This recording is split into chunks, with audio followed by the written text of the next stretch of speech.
Doctor Baba Saheb Ambedkar open university.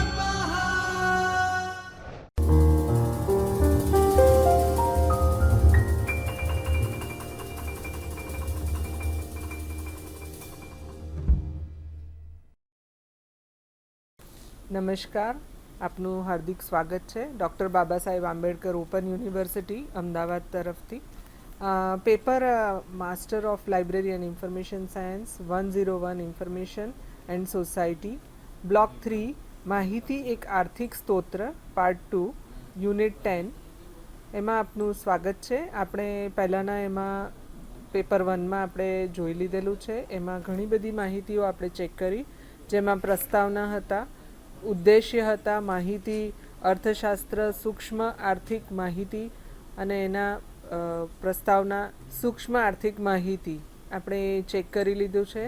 હવે આપ સૌનું સ્વાગત છે માહિતી એક આર્થિક સ્તોત્ર પાર્ટ 2માં યુનિટ 10. હું doctor Dhavalben Bhatt, Parul university, chief librarian and dean of the library and information science department, આપ સૌનું સ્વાગત કરું છું. અને હવે આપણે પાર્ટ 2માં ડીપમાં આપણે માહિતી એક આર્થિક સ્તોત્ર કેવી રીતે ઉપયોગી થશે અને કઈ રીતે આપણે માહિતીને એક ઇકોનોમી અપગ્રેડ કરવામાં મદદરૂપ થઈશું તે આપણે જોઈશું. આપણે અત્યારે ચર્ચા કરવાની છે જ્ઞાન અર્થવ્યવસ્થા, ભારતીય અર્થવ્યવસ્થા, માહિતી અને જ્ઞાન અર્થશાસ્ત્રની ગ્રંથાલય અને માહિતી અભ્યાસો સાથે સુસંગતતા અને સારાંશ.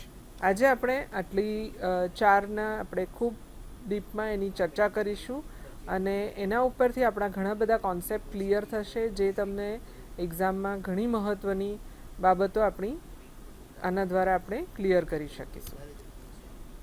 સો ઇન્ફોર્મેશન ઇકોનોમી આપણે ચર્ચા ખૂબ એની સરસ રીતે કરેલી છે, પરંતુ હજી પણ એને વધારે સારી રીતે સમજી શકાય એમ છે.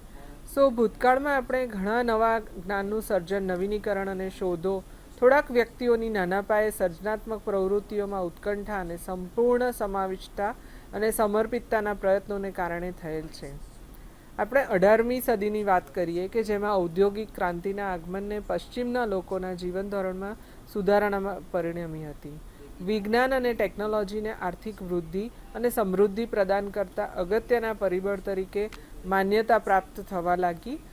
જ્યારે વિજ્ઞાન આધારિત ટેકનોલોજીએ આર્થિક સંપત્તિમાં વૃદ્ધિ કરવામાં ખૂબ મદદ કરી હતી. હંમેશા નવીનીકરણ આવે છે ત્યારે નવી શોધના કારણે જ આર્થિક ઇકોનોમી અપગ્રેડ થઈ શકે છે. પહેલાંના જમાનામાં આપણે જોયું હતું કે વ્હીકલો હતા નહીં, જ્યારે ઘોડાગાડીને એની અંદર જ માલ સામાનની ટ્રાન્સફર થતી હતી. ધીમે ધીમે એન્જિનો શોધાયા, ટ્રેનો થઈ, વ્હીકલો થયા, ટ્રકો થઈ. સો આ બધી જે વૃદ્ધિ થઈ એ નવી નવી ટેકનોલોજીની શોધના કારણે જ પોસિબલ થઈ છે, જેનો ખૂબ મહત્ત્વનો ફાળો છે. ઇન્ટરનેટ અને વર્લ્ડ વાઇડ વેબ ટેકનોલોજી ફક્ત ઓછી કિંમતે અમર્યાદિત પૂરી પાડતી નથી, પરંતુ નિષ્ણાતોના જૂથો વચ્ચે પ્રત્યાયનની સુવિધા પણ પૂરી પાડે છે. આ પછી આપણે શોધની અંદર ઇન્ટરનેટ અને વર્લ્ડ વાઇડ વેબ ટેકનોલોજી ખૂબ સરસ રીતે ડેવલપ થઈ. ઇન્ટરનેટ માધ્યમના લીધે આપણે વર્લ્ડ વાઇડ આપણે કનેક્શન કરી શક્યા છીએ. આપણે વર્લ્ડ સાથે ઇન્ટરનેટની પ્રાપ્તિ દ્વારા જ આપણે વર્લ્ડની ઇકોનોમી શું છે, વર્લ્ડમાં શું ચાલી રહ્યું છે, એ માધ્યમની ખૂબ નજીકથી આપણે ચકાસી શકીએ છીએ. તો આ બધી વસ્તુ ખૂબ મહત્ત્વની આપણને ઉપયોગી થયેલી છે. જ્ઞાન અર્થવ્યવસ્થા, નોલેજ ઇકોનોમી શું છે? Knowledge economy that is means જ્ઞાન અર્થતંત્ર એ ઉપભોગ અને ઉત્પાદનની એક પ્રણાલી છે જે બૌદ્ધિક મૂડી પર આધારિત છે. ખાસ કરીને તે વૈજ્ઞાનિક શોધો અને પ્રાયોજિત સંશોધનને મૂડી બનાવવાની ક્ષમતાનો સંદર્ભ આપે છે. જ્ઞાન અર્થતંત્ર સૌથી વધુ વિકસિત અર્થતંત્રોમાં પ્રવૃત્તિનો મોટો હિસ્સો રજૂ કરે છે. વિકાસશીલ અર્થતંત્રો કૃષિ ઉત્પાદન પર વધુ ધ્યાન કેન્દ્રિત કરે છે, જ્યારે ઉચ્ચ વિકસિત દેશોમાં સેવા સંબંધિત પ્રવૃત્તિઓનો મોટો હિસ્સો છે. આમાં સંશોધન, ટેકનિકલ સપોર્ટ અને કન્સલ્ટિંગ જેવી જ્ઞાન આધારિત આર્થિક પ્રવૃત્તિઓનો ખૂબ મોટો સમાવેશ છે અને ખૂબ મોટો ફાળો પણ છે. જ્યારે ઇન્ટરનેટ આવ્યું આપણે ત્યાં, ત્યારે ખૂબ મોંઘું હતું. જ્યારે એની બહુ ઓછા લોકો યુઝ કરી શકતા હતા, બહુ ઓછા લોકો એનો ઉપયોગ કરી શકતા હતા. ધીરે ધીરે ધીરે એ બધી જ મોબાઈલ્સનો ઉપયોગ, મોબાઈલના ઇન્ટરનેટનો ઉપયોગ, આ બધી પ્રવૃત્તિઓ ધીરે ધીરે સસ્તી થતી ગઈ, જેના કારણે એનો ઉપયોગ બહોળો થતો ગયો. આ બધી જ જે નોલેજ ઇકોનોમી છે એ ખૂબ એની અંદર ખૂબ મોટો ફાળો છે. શૈક્ષણિક સંસ્થાઓ, સંશોધન અને વિકાસ, R&D, સ્પેશિયલી R&D સાથે સંકળાયેલી કંપનીઓ, ડેટા માટે નવા સોફ્ટવેર અને સર્ચ એન્જિન વિકસાવવા, પ્રોગ્રામ્સ અને સારવારમાં સુધારા કરવા ડિજિટલ ડેટાનો ઉપયોગ કરતા આરોગ્ય કર્મીઓ, એ બધા જ્ઞાન અર્થતંત્રના ઘટકો છે. ખૂબ સારી શૈક્ષણિક સંસ્થાઓ છે, R&D ડિપાર્ટમેન્ટ એવા આપણે ત્યાં ખૂબ સારા વધારે સરસ રીતે આગળ ને આગળ વધ્યા છે. જેમ કોવિડની અંદર આપણે જોયું કે આપણે વેક્સિનેશન ખૂબ ઝડપથી આપણે શોધી શક્યા, એ R&D ડિપાર્ટમેન્ટનો જ મહત્ત્વનો ફાળો છે એની અંદર, કે જેને આપણે ભારતને અત્યારે કોવિડ ફ્રી કરવા માટે આપણે હાઈએસ્ટ વેક્સિન આપવામાં આવી. સો R&Dનું આ બહુ મોટું ઉદાહરણ છે કે જેનો અર્થતંત્રની અંદર ઘણો મોટો ફાળો છે, જ્ઞાન અર્થતંત્રની અંદર.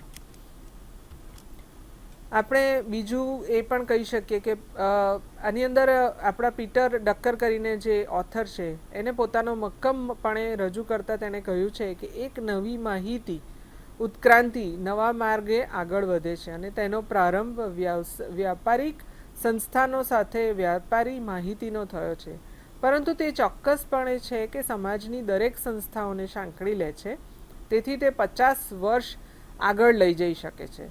માહિતી ટેકનોલોજી ડેટા તેનો સંગ્રહની રીત, પ્રસારણ અને પ્રસ્તુતિ કેન્દ્રિત છે. માહિતીને આપણે સંગ્રહ કેવી રીતે કરવી ને એ પણ બહુ જ ઇમ્પોર્ટન્ટ રોલ છે અને તે લાઇબ્રેરીની અંદર જ એનો સંગ્રહ થઈ શકે છે. એટલે એની અંદર પણ એક મહત્ત્વનો ફાળો માહિતીનો ખૂબ મહત્ત્વનો ફાળો એ છે કે માહિતીને એકત્ર કરવા માટે અને માહિતીને જે ટાઈમે સંગ્રહ કર્યા પછી એને પ્રસ્તુત કરવી, જ્યારે એ માહિતીની કોઈ ઉપયોગી કરવી હોય ત્યારે એ માહિતી તરત જ એને પ્રાપ્ત થવી, તેનો બી બહુ મહત્ત્વનો ફાળો છે. જ્ઞાન માટે માહિતી એ કાચી સામગ્રી છે, રો મટીરિયલ છે. કોઈ પણ માહિતી આપણે જ્યારે જોઈતી હોય ત્યારે આપણે કોઈ નવું સંશોધન કરવું હોય તો આપણે એ સંશોધનના પાછળમાં કયા સંશોધન એ સંદર્ભે થયેલા છે તેની આપણે ખૂબ સરસ રીતે ચકાસણી કરવાની હોય છે. ત્યારે એ ચકાસણી કરવા માટે આપણે રો મટીરિયલ જેને કહીએ એ ચકાસણી, નવી શોધ કરવા માટે જૂની શોધને આપણે રિફર કરવી પડે છે. સો એને તો જ એ માહિતી આગળ જઈ શકે છે. સો માહિતીનું જ્ઞાનમાં રૂપાંતર કરવા માટે વ્યક્તિએ માહિતી એ અવિશ્વસનીય અને અપર્યાપ્ત છે, કારણ કે માહિતી મોકલનાર નહીં પરંતુ પ્રાપ્ત કરનાર માહિતીનો અર્થ કરે છે. સો જેને માહિતી મળે છે એ પછી એનો અર્થઘટન કરીને એ માહિતીમાંથી નવી શોધનું નિર્માણ થાય છે.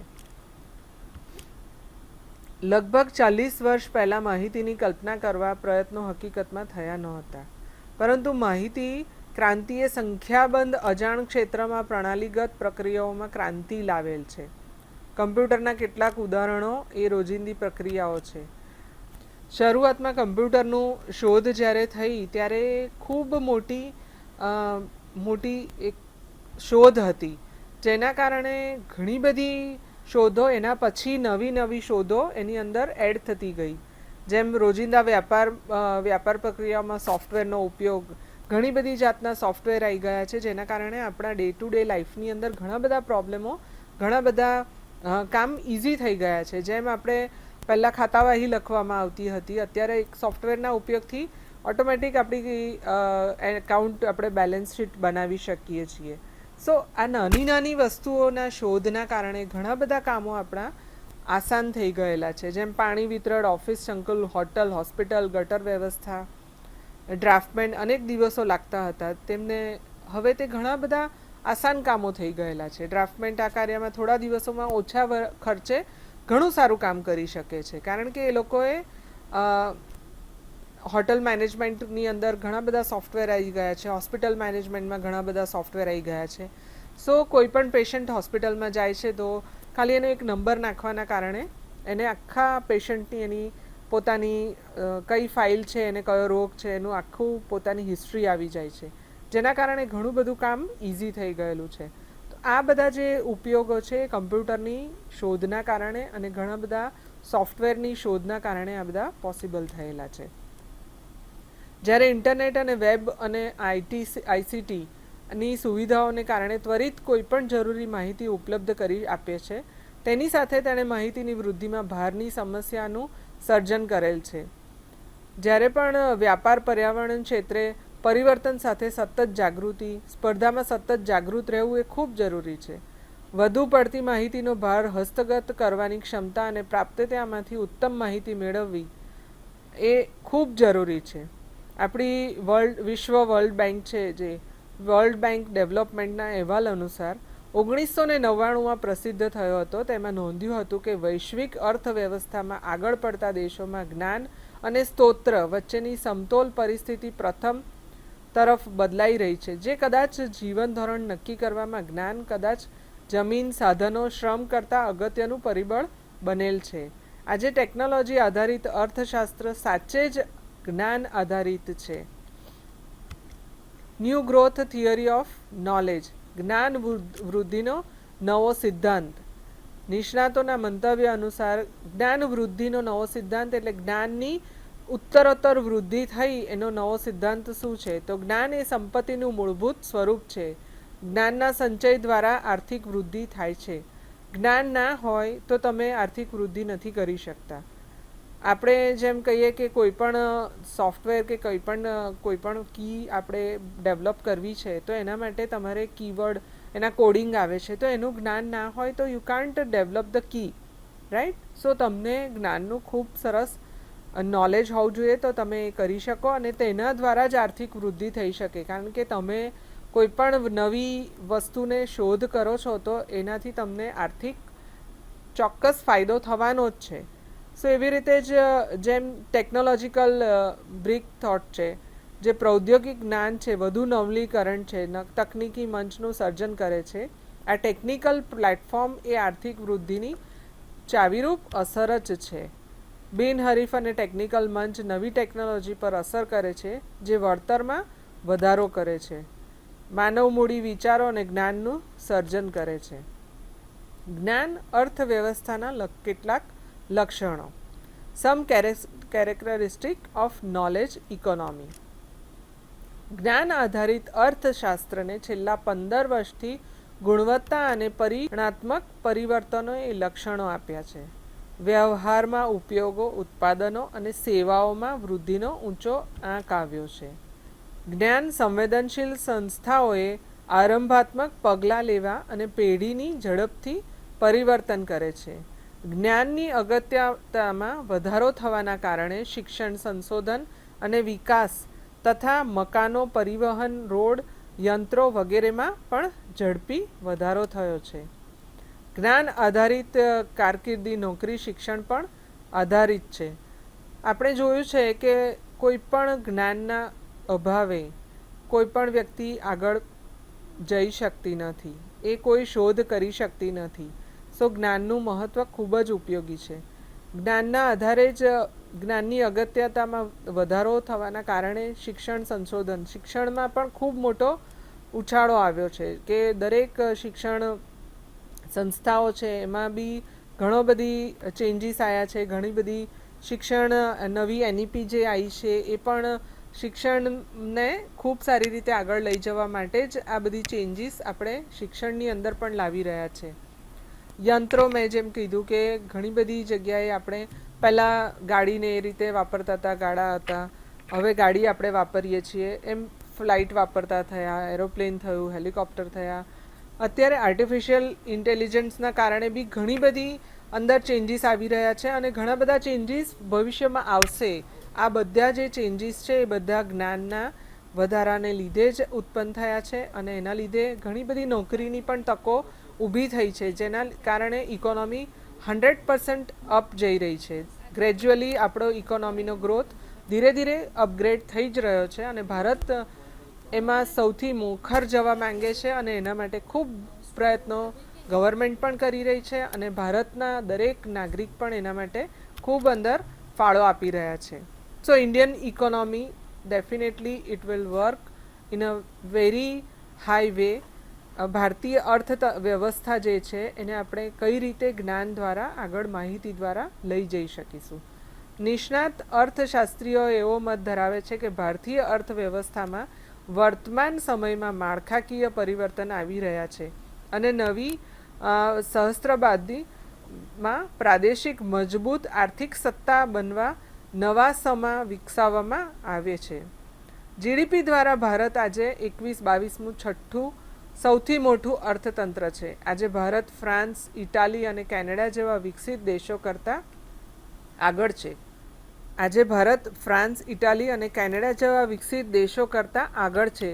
તે સૌથી ઝડપથી વિકસિત અર્થવ્યવસ્થા છે અને તે 2023 સુધીમાં જર્મની પર કાબૂ મેળવવાની આગાહી ધરાવે છે. ભારતમાં મોટાભાગના શ્રમબળ કૃષિ અને ઉદ્યોગ ક્ષેત્રમાં કાર્યરત છે. જીડીપીમાં સેવા ક્ષેત્રનો ફાળો 50થી વધુ છે. સેવા ક્ષેત્ર એ ભારતમાં સૌથી ઝડપથી વિકસિત ક્ષેત્ર છે. ભારતમાં આઈટી સેવા ક્ષેત્રે લગભગ $191 બિલિયનની આવક મેળવે છે. ભારતની લગભગ 2/3 વસ્તી ગ્રામીણ છે. તેથી કૃષિ ક્ષેત્રને ભારતની અર્થતંત્રની કરોડરજ્જુ માનવામાં આવે છે. ગ્રામીણ વિસ્તારો કે જે મુખ્યત્વે કૃષિ અને અન્ય કૃષિ પર આધારિત ઉદ્યોગો પર નિર્ભર છે તે જીડીપીમાં લગભગ 46% ફાળો આપે છે. ભારત કૃષિ પ્રધાન દેશ છે એટલે ભારતમાં કૃષિના આધારે ઘણા બધા સંશોધનો થયેલા છે અને કૃષિ ક્ષેત્રે ભારત ખૂબ આગળ વર્લ્ડમાં ઓળખાય છે. એટલે ભારતની કૃષિ ક્ષેત્રે ખૂબ આર્થિક અર્થતંત્રમાં ખૂબ મહત્ત્વનો ફાળો છે. ભારતમાં કાર્યબળ વર્કફોર્સ ઇન ઇન્ડિયા કુલ સ્થાનિક ઉત્પાદનો જીડીપી જે કહે છે અને કાર્યબળની ક્ષેત્રીય સંરચના બદલાતા જતા સંદર્ભોમાં જોઈએ તો કૃષિબળ કાર્યબળ માટે ખાતે 65% સેવા ક્ષેત્રની મુખ્ય ભૂમિકા ધરવામાં આવે છે. જીડીપીમાં કૃષિનો ફાળો 1950માં 52% હતો. તે વર્તમાન સમયમાં ઘટીને 26% થયો છે. પરંતુ ભારત જે સમસ્યાઓનો સામનો કરી રહ્યું છે તે પૈકીની એક અર્થતંત્રની મજબૂતાઈ બૌદ્ધિક ધન ખેંચાઈ જવાને અર્થાત કાર્યબળ પરદેશ જાય છે. અત્યારે આપણે જોઈએ છીએ કે આપણું નવું જે જનરેશન છે એ મોટાભાગના લોકો ફોરેન જવા માટે ભણે છે અને આગળ ભણવા માટે બી એ ફોરેન જઈ રહ્યા છે અને જેના કારણે ભારતની જીડીપીમાં અર્થતંત્રમાં ઘણો બધો નુકસાન જઈ રહ્યું છે. કારણ કે ભારતનું ઇકોનોમી બધી જે ફાઇનાન્સ જે ભારતનું છે એ બહારના દેશોમાં જઈ રહ્યું છે. ફીસ જે છે એ ત્યાં આગળ નોકરી કરે છે, એ ત્યાં જ સર્વાઈવ થાય છે. એટલે ભારતની જે અર્થતંત્રમાં છે એની અંદર આ ઘણી બધી મુશ્કેલીઓ ઊભી થાય છે. એટલે આ કારણના કારણે ભારતની જીડીપીમાં ઘણો બધો ઘટાડો આવ્યો છે. એ જે દેશના નુકસાન માટેનું ગંભીર કારણ છે. ભારત ધીરે પરંતુ સ્થિર રીતે માહિતી અર્થતંત્ર તરફ આગળ વધી રહ્યું છે. જે અન્ય નિર્દેશકો જેવા કે સરકારમાં ઔદ્યોગિક ગૃહોમાં અને અન્ય એજન્સીઓ અને સંસ્થાઓની નોકરીઓ અને પ્રવૃત્તિઓમાં જોવા મળે છે જે વધુને વધુ કમ્પ્યુટર આધારિત છે. ભારતનું કાર્યબળ હજી પણ વધારે આગળ લઈ જવા માટે ગ્રંથાલયો પણ કમ્પ્યુટર આધારિત સેવાઓ તરફ બદલી કરી રહ્યા છે. ભારતીય વ્યવસાયની અંદર વ્યવસાયો વૈશ્વિક બજારો સાથે સ્પર્ધા કરે છે અને જ્ઞાન સંચાલયમાં રોકાણ કરવા પ્રયત્ન કરે છે. આપણે જોયું કે ઇન્ફોસિસ, ટીવીએસ, ડૉક્ટર રેડ્ડીઝ, એમરેટ ટીવીની પિક્ચર ટ્યુબનું ઉત્પાદન કરે છે વગેરે થોડાક ઔદ્યોગિક સાહસો.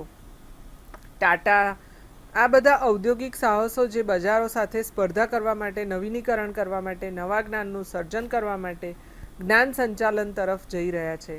જેની અંદર ગ્રંથાલયોનું ખૂબ મહત્ત્વ છે અને ગ્રંથાલયો જ એ માહિતી પૂરી પાડવામાં ખૂબ સક્ષમ રીતે સાબિત થશે.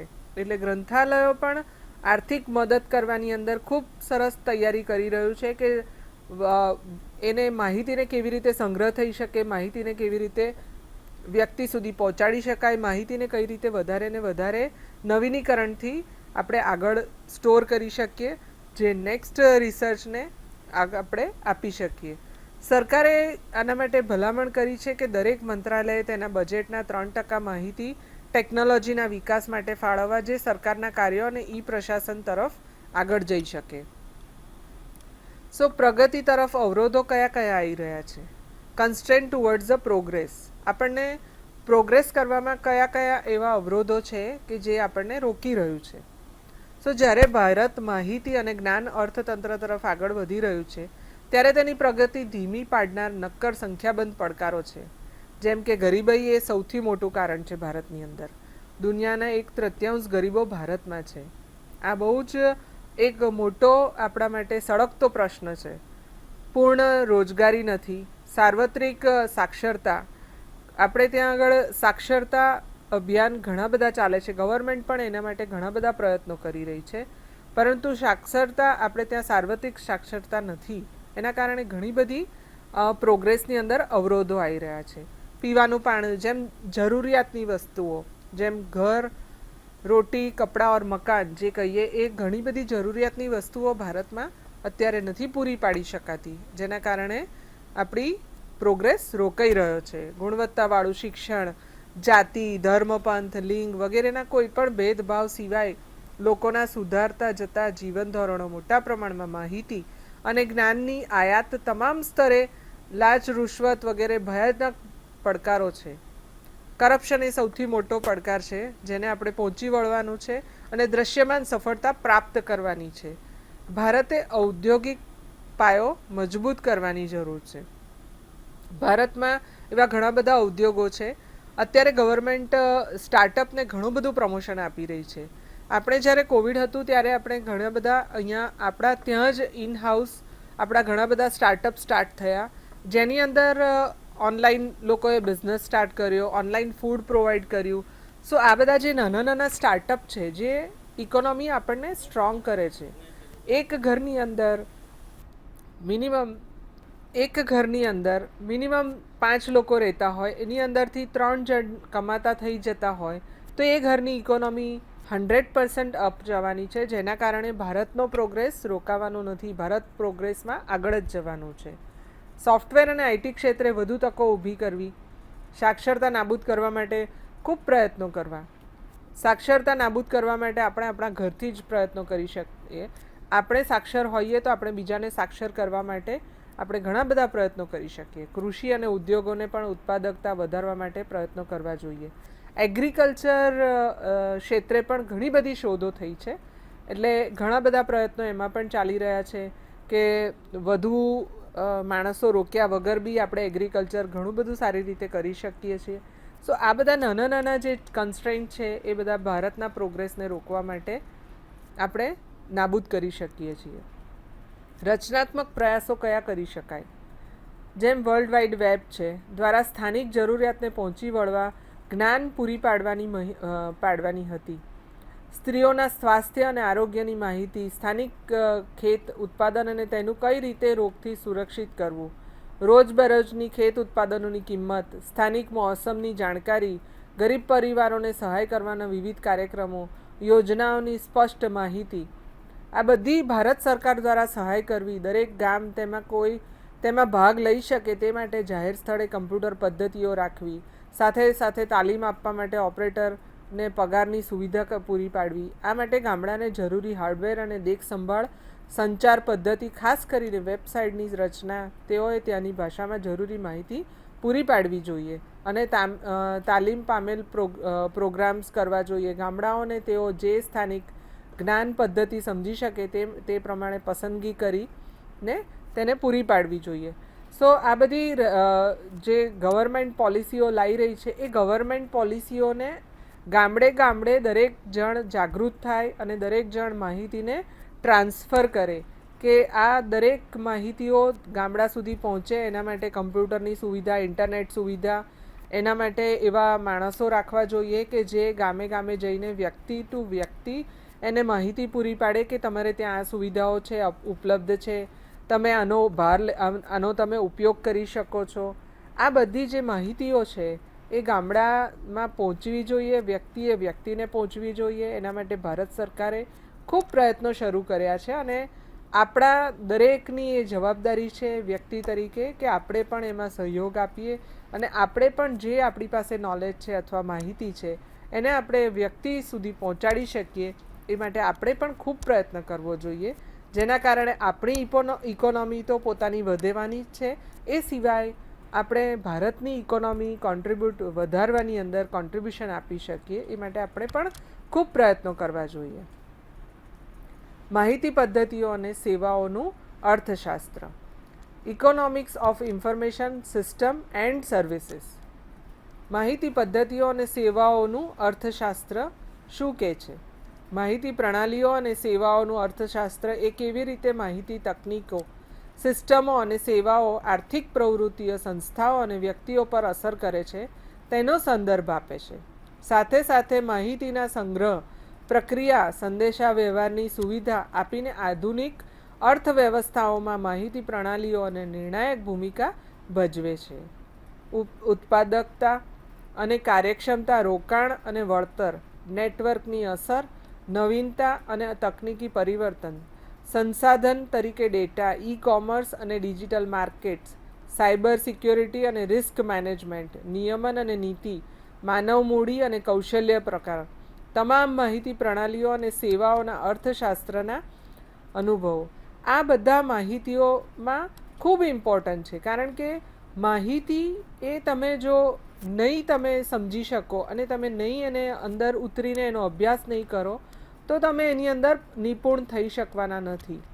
સરકારની સાથે પ્રયત્નો તમારે પણ એટલા જ કરવાના છે અને એની અંદર તો જ તમે સફળ થશો અને તો જ આપણે માહિતીને સાચા અર્થમાં સમજી શકીશું. માહિતી અને જ્ઞાન અર્થશાસ્ત્રની ગ્રંથાલય અને માહિતી અભ્યાસો સાથે સુસંગતતા.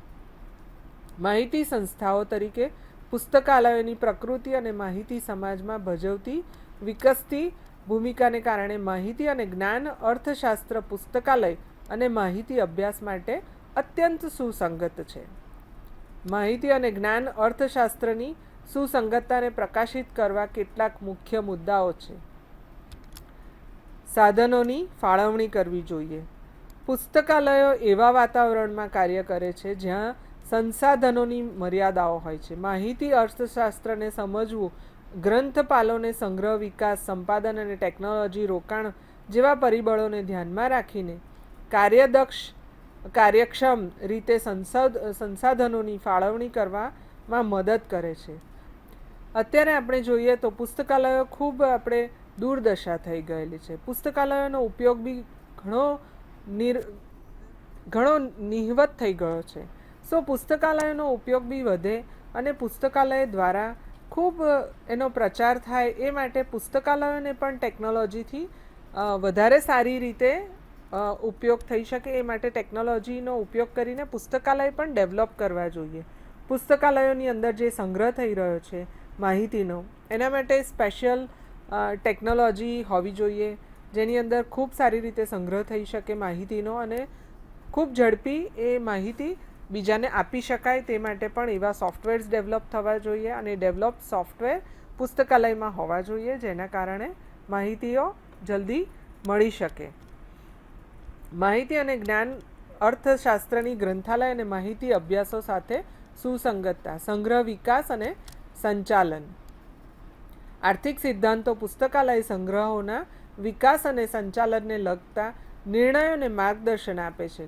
ગ્રંથાલયોએ કયા સંસાધનો પ્રાપ્ત કરવા, ખરીદવું, લાયસન્સ આપવું અને વપરાશકર્તાઓની માહિતીની જરૂરિયાતોને પૂરી કરતી વખતે બજેટને કેવી રીતે સંતુલિત કરવું એ અંગે પસંદગી કરવી યોગ્ય છે.